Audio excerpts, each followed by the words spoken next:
বঙ্কিমচন্দ্র চট্টোপাধ্যায় রচিত বন্দে মাতরম ভারতের আত্মার সঙ্গে যুক্ত। বন্দে মাতরম ১৫০ শীর্ষক অনুষ্ঠানের পর সাংবাদিকদের মুখোমুখি হয়ে এমনটাই মন্তব্য করেছেন রাজ্যপাল সিভি আনন্দ বোস।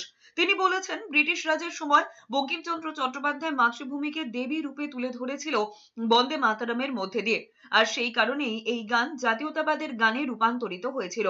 বস্তুত কলকাতা সহ জেলা জুড়ে পালিত হচ্ছে বন্দে বিরাসত। বঙ্কিমচন্দ্র চট্টোপাধ্যায়ের লেখা বন্দে মাতরমের সার্ধ শতবর্ষ উপলক্ষে বন্দে বিরাসত চুঁচুড়া জোড়াঘাটে অবস্থিত বন্দে মাতরম ভবন, যেখানে কর্মজীবনের অনেকটা সময় অতিবাহিত করেন সাহিত্য সম্রাট, সেই ভবন থেকেই বন্দে মাতরম রাষ্ট্রীয় গীত হয় আনন্দমঠ উপন্যাসে ব্যবহারের মধ্যে দিয়ে। দেশের স্বাধীনতা আন্দোলনে ব্রিটিশদের বিরুদ্ধে লড়াইয়ের শক্তি হয়ে ওঠে যে গীত, সেই বন্দে মাতরমের ১৫০ বছর পূর্তিতে দীপশিখা নিয়ে মোটরসাইকেল র্যালি হয় জোড়াঘাটের বন্দে মাতরম ভবন থেকে।